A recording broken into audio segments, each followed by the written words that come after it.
All right, I'm traveling right now. I went from New York City to upstate New York, where I'm going to Letchworth State Park. If you don't know Letchworth State Park, it's known as the Grand Canyon of the East Coast, and it's supposed to be pretty amazing with some awesome scenery and waterfalls. Normally when I'm traveling on a trip like this, I take the small X100V because it's nice, light, and easy to carry and doesn't get in the way.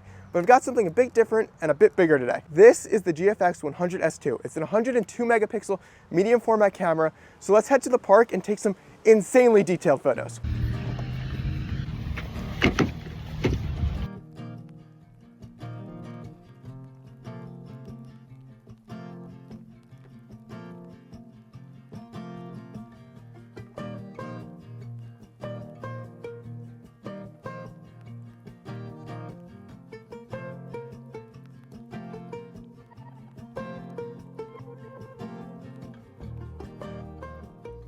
All right, so we're at the park now. I got some photos over a scenic overlook, and now we're gonna head for a little bit of a hike.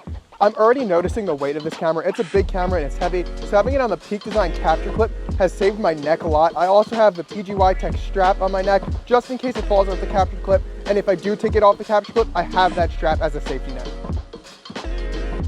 Corey, how many waterfalls are there? How many? Yeah.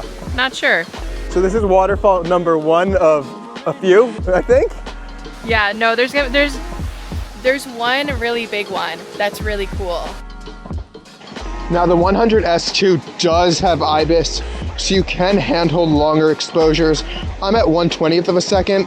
You know, with the high megapixel sensor, there's only so much you can do handheld, because with all those megapixels, you'll notice shutter shake a lot sooner. So Fuji sent me the GFX100S2 as well as the 32 to 64, which is about equivalent to a 20 to 50. And I really like this lens. It's a really good focal length for just about anything. It could do landscapes, it can do street photography, and it could do a little bit of portraits. Kind of reminds me of a Tamron 20 to 40 f2.8, which is a really solid lens. Obviously this is an f4, but on that medium sensor, you're getting a bit more light than you would on a traditional full frame f4. This really is the perfect lens for a park like this, because you can get wide, but you can get a little tighter. And with this full frame glass, I don't really want to carry more than one lens. This is already a big enough and chunky enough lens as it is.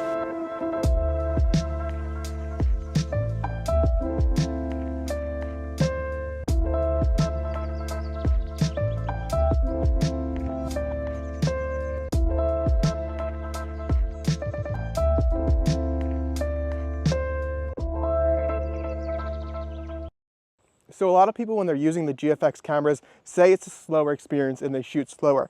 Now this new lineup of GFX cameras can shoot faster. You can shoot in burst modes up to like 5 frames per second, I think, off the top of my head, but you do drop down to 14-bit color. So I'm shooting in single shot and I'm shooting in 16-bit color so I can get the most data out of my photos. Now what I am finding is I am shooting slower for a different reason. Each photo is about 200 megabytes, and that's just way too much to store and deal with. It'll bog down your computer or whatever you're editing on, an iPad, phone. So I'm shooting slower and thinking more about my shots so I don't use all that storage space.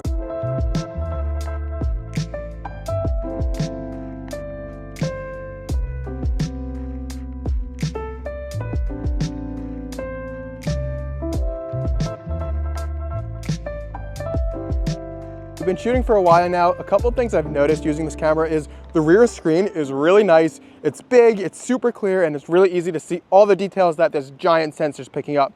The EVF's also really nice. I'm usually not a big user of an EVF, but with an EVF this clear and this easy to see through, it's impossible to not want to use it.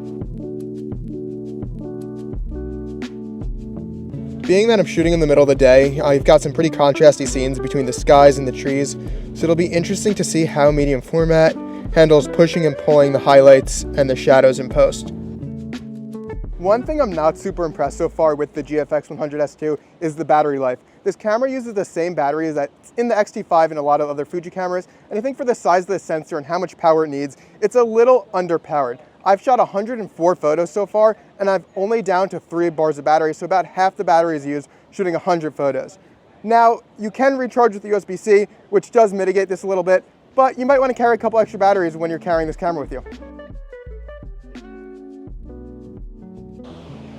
It's really heavy. I don't know why, I didn't expect it to be as heavy, but it's a really cool camera. Everything about it feels very fluid. Obviously this isn't the camera I'm holding, but it feels very fluid, and like the lens is really cool too. All right, I just took a couple photos of a few berries on a leaf. This lens isn't great for macro work. I couldn't get super close to it, and when I zoomed in all the way, I also couldn't focus super close, so it's just not a good lens for close focusing, but I don't think that's how people are really gonna use it. All right, I've been hiking with the camera and been getting some great photos with it, and I've got a really good feel for the body now. It is a really great camera to hold. Despite the size and the weight, it feels amazing in the hand.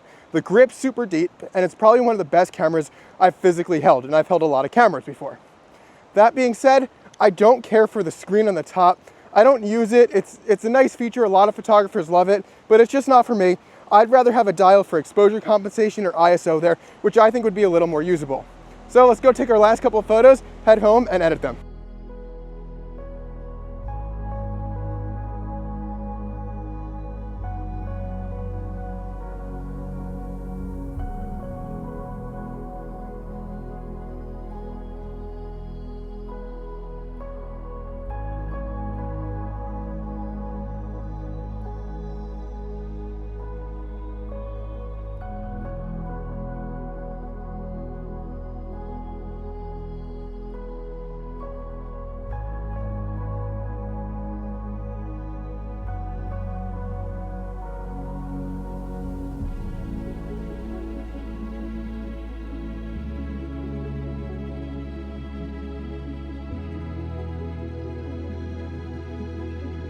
Before heading out, I do want to just wrap up my thoughts on the GFX100S II.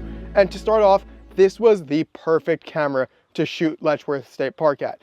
Having the extra resolution, the medium format sensor, and all the dynamic range was super useful and helpful. At times when I was editing these photos, it almost felt like I was editing an HDR image, which I've never experienced editing anything from my other Fuji cameras or my other Sony cameras. I think when people look at the GFX line of cameras, they think of them as these portrait beasts, but they truly are also amazing for landscapes, and people forget how good that 100 megapixel sensor is for landscapes. This was really my first time using this camera other than a couple street photos here and there, and I was really happy that I had the opportunity to take this camera to Letchworth, so I really wanted to thank Fuji for that. I'm going to have some more videos on the GFX100S II coming out, so if there's anything you want to know about this camera, leave them down below. Also curious, which photo from this trip was your favorite? Let me know. For now, go out and create some content. Thanks for watching.